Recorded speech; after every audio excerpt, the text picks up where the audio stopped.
गुरुर्ब्रह्मा गुरुर्विष्णु गुरुर्देवो महेश्वरा गुरुर्साक्षात् परब्रह्म तस्मै श्रीगुरुवे नमः तस्मै श्रीगुरुवे नमः तस्मै श्रीगुरुवे नमः। हिमालय का समर्पण योग भाग 4 पाठ 26। लेकिन संघ की सामूहिकता में वे गुण स्वयं निर्मित हो जाते हैं और सामूहिकता में आत्मा की वह प्रगति होती है जो अकेले कभी हो ही नहीं सकती। सदैव अकेले ध्यान करने जैसी शारीरिक और मानसिक स्थिति हो यह आवश्यक नहीं है, लेकिन सामूहिकता में वह स्थिति एक दूसरे की मदद से मिल जाती है। इसीलिए कहते हैं सामूहिकता में एक और एक दो नहीं होते, 11 होते हैं। और सद्गुरु तो एक चलता फिरता संघ ही होते हैं। वह शरीर दिखने में भले ही एक हो, लेकिन वह शरीर लाखों आत्माओं से जुड़ा होता है। इसीलिए उस शरीर के साथ लाखों आत्माओं की सामूहिकता होती है। सद्गुरु की आत्मा प्रत्येक जन्म के साथ आत्माओं को केवल छोड़ते रहती है। कुछ आत्माएं उसे छोड़ देती हो, वह किसी को नहीं छोड़ती है, क्योंकि छोड़ना उसका स्वभाव ही नहीं है। केवल छोड़ना ही उसे आता है। इसीलिए सद्गुरु के अंतिम जन्म में लाखों आत्माएं उनसे जुड़ती है। जिस प्रकार छोटी नदियां अंत में सागर में ही आ मिलती है, ऐसी स्थिति होती है। पूर्व जन्मों में तुमने जितनी आत्माएं जोड़ी है, वे सब आकर अब तुमसे मिलने वाली हैं। यह तुम्हारा अंतिम जन्म है।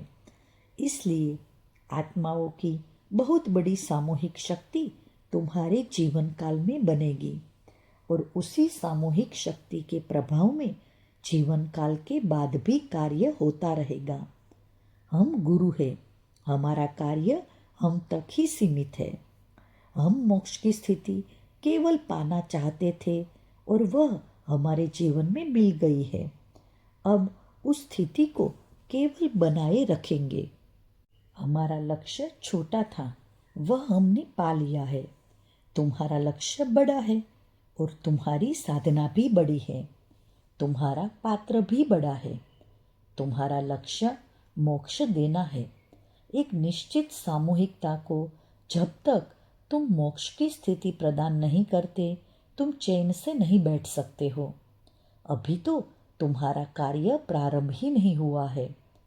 भूतकाल के माया जाल से मुक्त होने के लिए मनुष्य को तुम्हारे सानिध्य की आवश्यकता है, क्योंकि भूतकाल की घटनाओं ने मनुष्य को जकड़ रखा है। तुम्हें समाज में जाना होगा, एक विशाल सामूहिक शक्ति का निर्माण करना होगा। आत्माओं का एक बगीचा तैयार करना होगा, जहां आने पर प्रत्येक मनुष्य की पहचान केवल आत्मा हो। वह अपने मनुष्य होने का एहसास ही भूल जाए। वह अपने शरीर के अस्तित्व को ही भूल जाए और ध्यान में विश्व चेतना से ही एकाकार हो जाए, जिसे परमात्मा कहते हैं। समाज में तो आत्माओं के संघ की अत्यंत आवश्यकता है। आत्माओं की सामूहिकता के बिना तो आत्मा का कोई अस्तित्व ही नहीं है, क्योंकि समाज के वातावरण में सदैव शरीर का आत्मा पर नियंत्रण होता है। इसलिए आत्मा के लिए कोई नहीं सोचता। चूंकि आत्मा के अस्तित्व का पता ही नहीं है, तो आत्मा के समाधान के लिए कौन प्रयास करेगा। मनुष्यों की भीड़ है, लेकिन आत्माओं की सामूहिकता नहीं है। यह कार्य कठिन है, लेकिन असंभव नहीं है। यह एक न एक दिन होगा। केवल प्रयास करने की आवश्यकता है। आत्माएं समाज में आतुर बैठी हैं, प्रतीक्षारत हैं। ऐसी प्रतीक्षारत आत्माएं जैसे ही समाज में जाओगे, वे स्वयं ही खोजकर आ मिलेगी। तुम स्वयं एक पानी भरा बड़ा बादल हो। वह यह दर्शाता है कि वह कहीं ना कहीं बरसने ही वाला है, क्योंकि बरसना बादल के चाहने और न चाहने के ऊपर निर्भर नहीं होता, क्योंकि बरसना बादल का स्वभाव ही होता है। बादल को बरसना तो कहीं न कहीं है ही। तुम्हारी स्थिति कुछ वैसी ही है।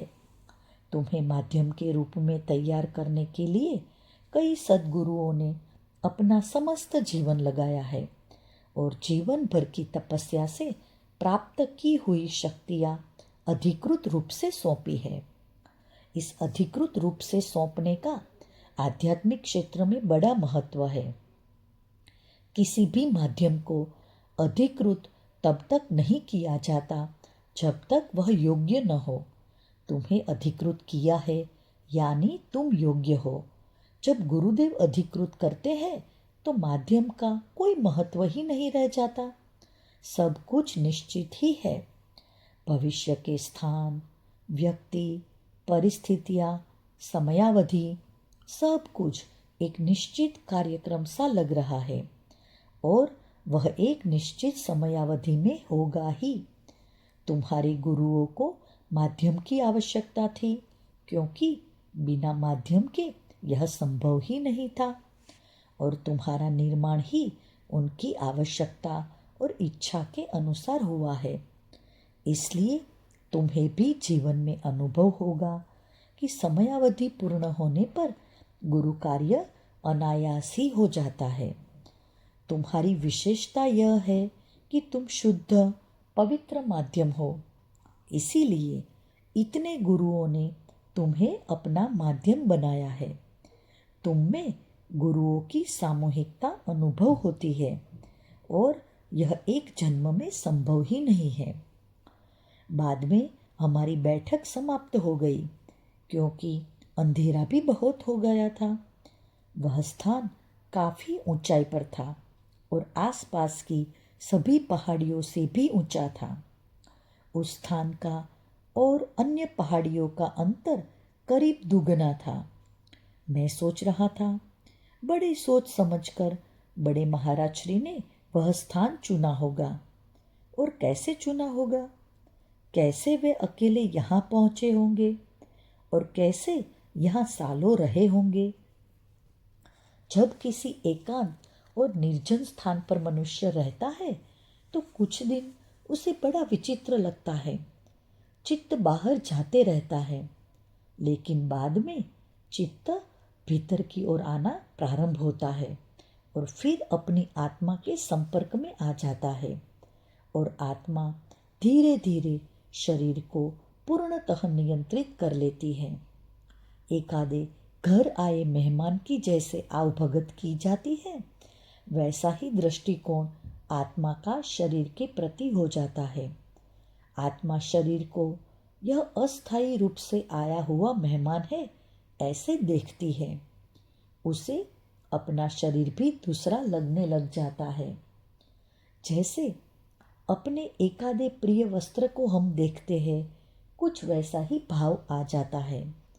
जैसे कोई एकादा शर्ट है जो इतना मजबूत है कि जिसका आप चाहे जैसा भी इस्तेमाल करें फिर भी वह फटता नहीं है और सालों तक चलता रहता है। वह कितना भी गंदा हो जाए, कितना भी मैला हो जाए, तो भी एक बार धोने पर स्वच्छ हो जाता है। उस पर प्रेस भी आसानी से हो जाती है, या उसे प्रेस न भी की जाए तो भी वह नया जैसा ही चमकीला लगता है। तो ऐसे शर्ट के प्रति अपना जो भाव रहता है, वही भाव आत्मा का शरीर के प्रति हो जाता है। हम ऐसे शर्ट को बड़े प्यार से हाथ में लेकर बैठते हैं, उसे प्यार करते हैं, उसे सहलाते हैं, उसे धन्यवाद देते हैं। तूने मेरी बड़ी सेवा की है, तू मेरे जीवन की बड़ी महत्वपूर्ण घटनाओं का साक्षी बना है। तुझे पहनकर मैंने जीवन में बड़े बड़े महान कार्य किया है। तू जब भी मेरे साथ रहा है, मुझे अपने कार्य में सदैव सफलता मिली है। तुझे पहनकर मैंने जो फोटो खिंचाई वह भी अच्छी आई है। तूने मेरे जीवन में बड़ा साथ दिया है, लेकिन मैंने ही तेरी कद्र नहीं की है। मैंने तुझे लापरवाही से इस्तेमाल किया है। आज मैं तेरे प्रति सहानुभूति रखता हूँ। आज मुझे तेरी सहायता का एहसास हुआ है। ऐसा कहकर बार बार अपने उस शर्ट को सहलाते हैं, उलट पुलट कर देखते हैं, उसके बटन भी देखते हैं, उसकी सिलाई भी देखते हैं, वह कहीं फटा तो नहीं है यह भी देखते हैं। एक प्रकार से आपके मन में उसके प्रति कृतज्ञता का भाव निर्मित हो जाता है और आप उसका साथ पाकर मन ही मन खूब खुश होते हैं। ठीक ऐसा ही भाव आत्मा अपने शरीर के प्रति व्यक्त करती है। वर्तमान शरीर भी आत्मा का वह शर्ट है जो हम पहनकर नहीं आए हैं। हमने इस जन्म के साथ उसे पहना है। यह गत जन्म में नहीं था। इस जन्म के साथ यह शरीर धारण किया है। यह अलग है और मैं अलग हूँ। मैं शरीर नहीं हूँ। यह अनुभूति ठीक वैसी ही होती है जैसे कि मैं शर्ट नहीं हूँ। शरीर आत्मा को अपने से अलग लगता है और जैसे शरीर की भव्यता के सामने शर्ट छोटा लगना प्रारंभ हो जाता है, ठीक वैसे ही आत्मा की भव्यता के सामने शरीर छोटा लगना प्रारंभ हो जाता है। एकांत में अधिक समय रहने पर हम एकांत के आदी हो जाते हैं। मनुष्यों की हमें आदत नहीं रहती है और मनुष्यों में हमें अच्छा नहीं लगता है। इस स्थिति में पहुंचने के बाद सही मायने में ध्यान की शुरुआत होती है और सालों ऐसे एकांत में रहने के बाद आसपास खड़े कोई दूसरे शरीर से भी रुकावट खड़ी हो जाती है। और यही कारण होगा कि मेरे गुरु सामान्य मनुष्य को आत्मज्ञान देना भी चाहते थे, फिर भी वे समाज में जा नहीं पाते थे। उन्होंने आत्मज्ञान देने के लिए ही मुझे माध्यम बनाया होगा, क्योंकि माध्यम बीच का होता है। वह न तो पहाड़ का उच्च शिखर होता है और न पहाड़ का निचला तलहटी का भाग होता है। माध्यम तो केवल रास्ता होता है। नीचे की तलहटी से लेकर ऊपर के उच्च शिखर तक भी वह पहुंचा हुआ होता है। रास्ता दोनों से जुड़ा होता है, पर वह वास्तव में न ऊपर का होता है न नीचे का होता है। रास्ते का अपना एक महत्व है, क्योंकि रास्ते के बिना पहाड़ की ऊंचाई केवल देख सकते हैं, उस ऊंचाई तक कभी पहुंच नहीं सकते हैं। ठीक इसी प्रकार से समाज का मनुष्य आत्म जागृति के बारे में पुस्तकों में पढ़ सकता है। कैसे पूर्व के संतों महात्माओं को मिली उसका वर्णन पढ़ सकता है, पर पा नहीं सकता। आत्मा अनुभूति को पाना है तो उसके लिए माध्यम चाहिए ही। माध्यम के बिना आत्म साक्षात्कार पुस्तकों में ही सिमट कर रह जाएगा। वह आत्म साक्षात्कार कराने के लिए मुझे समाज में जाना ही होगा।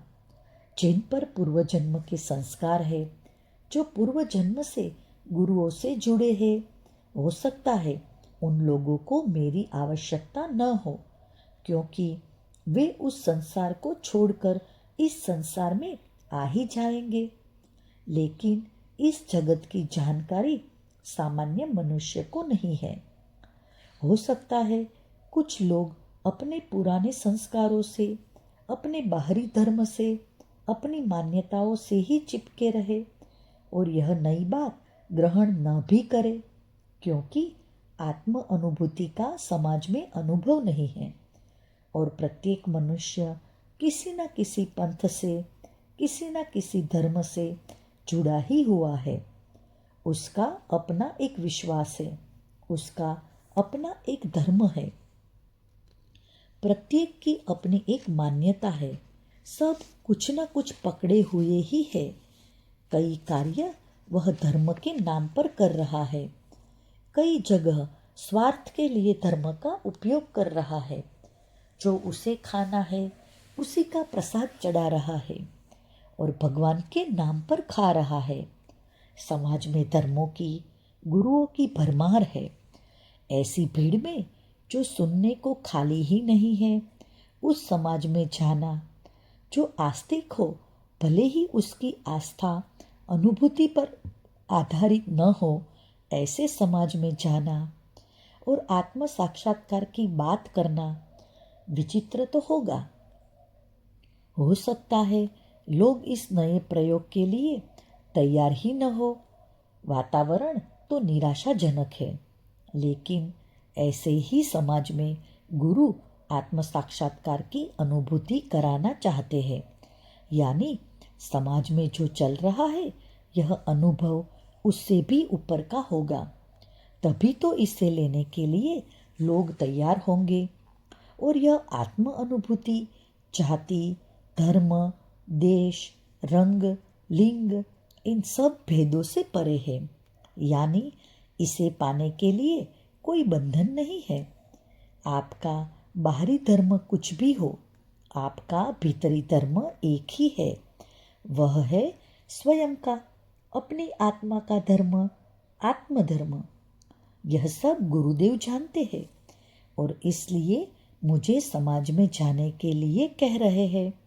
देखते हैं, गुरुदेव जब तक हिमालय में नहीं आने देते तब तक ही समाज में रहेंगे और गुरु कार्य करने का प्रयास करेंगे। मैं अपने ही विचारों में अकेला ही बड़े महाराज श्री की समाधि के पास पहाड़ी के एक सिरे पर बैठा था। नीचे का सब दिख रहा था। उतने में डॉक्टर बाबा कब आ गए मुझे पता भी नहीं चला। वे आकर मेरे पास बैठ गए और बड़े स्नेह से मेरी पीठ को थपथपाया तो मुझे एहसास हुआ कि वे आकर बैठ गए थे। मैंने उन्हें नमस्कार किया। वे बोले, गुरुदेव किस सोच में डूबे हो? यह सारा संसार तुम ही को चलाना है क्या? यह पहाड़ी इतनी पवित्र है, इतनी संवेदनशील है कि यहाँ कोई भी विचार किसी को भी आए तो वह सभी को पता चल जाता है। मैं पहाड़ी के उस कोने में अपनी गुफा में था, फिर भी तुम्हारा विचार मुझे वहाँ बैठे बैठे ही पता चल गया। तुम बेकार की बातें सोच रहे हो। जब समाज में जाओगे तो ऐसा कुछ भी नहीं होगा, क्योंकि तुमने जन्मों जन्मों से अपने शिष्यों को आश्वासन दिया है कि मोक्ष का मार्ग जब भी मुझे मिलेगा, वह मार्ग बताने के लिए मैं तुम्हारे जीवन में अवश्य आऊँगा। और वे सभी आत्माएं प्रतीक्षारत है और अब उनका भी समय आ गया है कि उन्हें भी वह मार्ग मिले। तुम्हारे इन आश्वासनों के कारण, तुम्हारी इस देने की इच्छा के कारण ही इतने गुरुओं ने तुम्हें अपना माध्यम बनाया है। और मोक्ष का महत्व तो प्रत्येक धर्म में है। प्रत्येक गुरु अपने पंथ में अपने शिष्यों को मोक्ष के बारे में जागरूक तो करता ही है।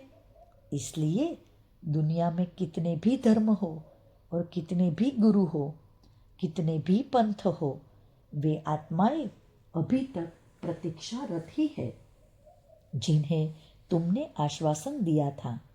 वे आत्माएं अलग अलग धर्मों में है, अलग अलग पंथों में है, लेकिन जैसे ही तुम समाज में जाओगे वे अलग अलग देशों से आकर तुम तक पहुंच ही जाएगी। तुम्हारे और उनके बीच अभी एक पर्दा है। वह पर्दा आत्म साक्षात्कार के बाद गिर जाएगा। आत्म साक्षात्कार के बाद वे जान जाएगी कि वे कौन है, तुम कौन हो और तुमने उन्हें क्या आश्वासन दिया था। वे आत्माएं स्वयं ही तुम्हें पहचान लेंगी। उन्हें तुम दर्शन मात्र से ही अपने से लगने लग जाओगे। वे केवल तुम्हारे दर्शन से आत्म समाधान को प्राप्त करेंगी, क्योंकि तुम्हारा शरीर ही इतने सारे गुरुओं का अधिकृत माध्यम है और अधिकृत माध्यम अत्यंत प्रभावशाली होता है। तुम्हारे साथ लाखों आत्माओं की सामूहिकता स्पष्ट स्पष्ट दिख रही है, यानी समाज की लाखों आत्माएं तुमसे जुड़ने वाली है। लेकिन वे यहाँ नहीं आ सकते, तुम्हें ही समाज में जाना होगा। यह कार्य विश्व स्तर का है, वह यहाँ से नहीं हो सकता है। वास्तव में यह सब तुम्हारा कार्य नहीं है, इसलिए इस कार्य के बारे में तुम्हें सोचना ही नहीं है। यह कार्य तो गुरु शक्तियों का है, तुम तो एक माध्यम हो। केवल देखो और आनंद लो। गुरु शक्तियाँ कैसे काम करती है देखो, तुम्हें भी माध्यम बनकर आनंद आएगा। जो जन्मों से बिछड़े हुए हैं वे सभी इस जन्म में मिलने वाले हैं, क्योंकि सभी का यह आखिरी जन्म होगा और वे लोग तब तक प्रतीक्षारत रहेंगे जब तक तुम समाज में नहीं जाओगे। और भीतर संग्रहित इतनी शक्तियों का तुम करोगे क्या? तुम्हें तो उनकी आवश्यकता नहीं है। तुम्हारी आवश्यकता से इतनी अधिक शक्तियाँ देखकर ही मैं जान गया था कि वे तुम्हारी नहीं है। किसी ने किसी को देने के लिए तुम्हें माध्यम के तौर पर दी है, तुम केवल माध्यम हो। जीवन पट पर प्रत्येक की अपनी एक भूमिका होती है, प्रत्येक को उस भूमिका को ही निभाना पड़ता है, क्योंकि उसी भूमिका के लिए उसे तैयार किया होता है और वही भूमिका वह करे तो ही वह योग्य होता है। अब जो भूमिका तुम्हें दी है वह इस जगत में केवल तुम कर सकते हो, हम चाहे तो भी नहीं कर सकते हैं।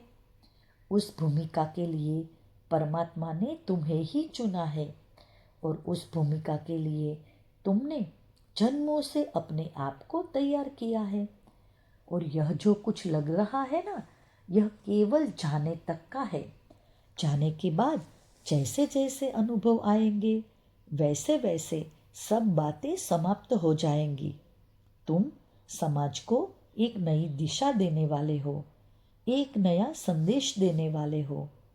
तुम्हारा बाहरी धर्म कुछ भी हो, तुम्हारी बाहरी जाति कुछ भी हो, तुम्हारा देश कुछ भी हो, तुम्हारी भाषा कुछ भी हो, तुम्हारा रंग कुछ भी हो, तुम सर्वप्रथम मनुष्य हो और सभी मनुष्य ईश्वर की संतान है। सारे मनुष्य एक जैसे हैं, सभी को आत्मिक प्रगति का अवसर एक जैसा प्राप्त है। प्रत्येक बीज में वृक्ष बनने की संभावना छुपी हुई है। प्रत्येक मनुष्य का जन्म सिद्ध अधिकार मोक्ष पाना है और प्रत्येक मनुष्य अपने जीवन में मोक्ष को प्राप्त कर सकता है। मैं सब मनुष्यों का हूँ और सब मनुष्य मेरे हैं। यह एक नया संदेश है जो मनुष्य को मनुष्य के साथ जोड़ता है। तुम्हारा कार्य मनुष्य को मनुष्य के साथ जोड़ना है। इसलिए जो सभी मनुष्यों में समान है उस आत्मा के धर्म, आत्मधर्म की तुम बात करने वाले हो। आत्म समाधान की तुम बात करने वाले हो और प्रतीक्षारत आत्माएं तुमसे जुड़ने वाली है। आत्माओं के महाकुंभ का निर्माण भविष्य में होने वाला है। ये सब बातें मैं इसलिए नहीं कह रहा हूँ कि तुम्हारे यहाँ रहने से हमें कोई तकलीफ हो रही है। हमें तो खुशी है कि तुम यहाँ आने पर आत्माओं का महाकुंभ यहाँ निर्मित हो गया है। लेकिन हम हमारे स्वार्थ का न सोचकर तुम्हारे गुरुओं के कार्य के बारे में सोच रहे हैं। तुम्हारे गुरुओं का कार्य तुम्हारे समाज में जाने से ही होगा। तुम्हारे ऊपर तुम्हारे गुरुओं की आशाएं टिकी हुई है। उनकी सालों की साधना और तपस्या है। बड़ी एकाग्रता के साथ और अत्यंत भक्तिभाव के साथ कार्य करने की आवश्यकता है। केवल तुम अपना सतत संपर्क गुरुओं से बनाए रखो, उससे प्रत्येक परिस्थिति का उन्हें अंदाजा रहेगा और प्रत्येक परिस्थिति में वे मार्गदर्शन कर सकेंगे। तुम उनके प्रतिनिधि, एक अधिकृत प्रतिनिधि हो, यह समझकर ही कार्य करो और किसी कार्य का दबाव अपने ऊपर मत आने दो। गुरुओं का कार्य है, मैं केवल माध्यम हूँ, ऐसा भाव रखो। उससे कार्य में मिली सफलता से भी अहंकार नहीं आएगा और कोई कार्य न होने पर निराशा भी नहीं आएगी। कोई इच्छा या आकांक्षा कार्य करते समय मत रखना, क्योंकि कोई आकांक्षा रखी और अगर आकांक्षा पूर्ण हुई तो मैं का भाव आता ही है। मेरी आकांक्षा से यह कार्य हुआ, मैंने इच्छा की थी इसलिए यह कार्य हुआ। और वास्तव में हम इच्छा रखकर गुरु कार्य में विघ्न डालते हैं, क्योंकि हमारी अपेक्षा या इच्छा सदा छोटी ही होती है, आज की वर्तमान की स्थिति के अनुसार होती है, और गुरु की इच्छा आने वाले युग की आवश्यकताओं और ज़रूरतों के अनुसार ही होती है। हम अपनी इच्छा रखकर उस कार्य को छोटा बना देते हैं। गुरु सदा विशाल स्तर पर ही सोचते हैं, हम वैसा नहीं सोच पाते हैं। इसलिए गुरु कार्य करते समय कोई भी इच्छा या अपेक्षा नहीं होनी चाहिए, और अगर इच्छा पूर्ण नहीं हुई तो मन में कार्य के प्रति निराशा का भाव जागता है। वास्तव में इच्छा, आकांक्षा, अपेक्षा सब शरीर से संबंधित होती है।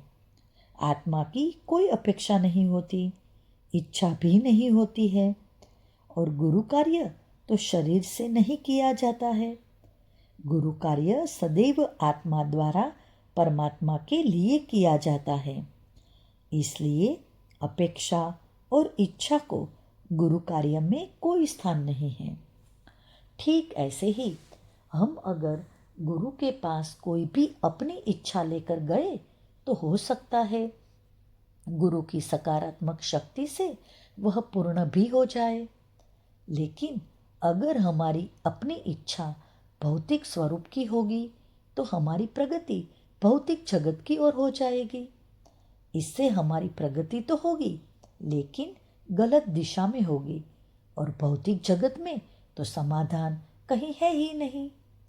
आप सद्गुरु के दरबार में क्या मांगते हो, इसी पर आपकी प्रगति निर्भर करती है, क्योंकि उस मांगने पर आपकी दिशा तय होती है। गुरु तो उस दिशा में केवल धकेल देते हैं। गुरु का कार्य है धक्का देना।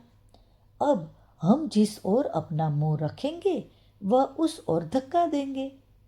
इसलिए सद्गुरु के सानिध्य में हमारा मुंह किस ओर है यह बड़ा महत्वपूर्ण होता है, क्योंकि हम भविष्य में उस ओर पहुंचने वाले होते हैं। हम ही हमारी दिशा तय करते हैं। धक्का देने का कार्य सद्गुरु का होता है, और कई बार किस दिशा में आगे बढ़ना है यह हमें पता नहीं होता, और सद्गुरु से गलत दिशा में धक्का मांगकर हम कुएं में गिर जाते हैं। ऐसी स्थिति से अच्छा होगा कि आप सद्गुरु से प्रार्थना करें, आपकी इच्छा अनुसार हो। आपकी इच्छा हो तो हो और न हो तो न हो। आपको सब कुछ उनकी इच्छा पर ही छोड़ देना चाहिए। इस प्रकार से अगर तुमने जीवन में गुरु कार्य किया तो वास्तव में एक बड़ा विशाल गुरु कार्य घटित हो जाएगा।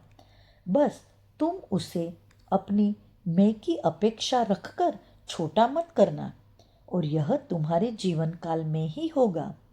इतना बड़ा पुण्य का कार्य तुम्हारे द्वारा संपन्न होने वाला है। प्रत्येक मनुष्य के जीवन का उद्देश्य तभी पूर्ण होता है जब उसे मोक्ष की प्राप्ति होती है।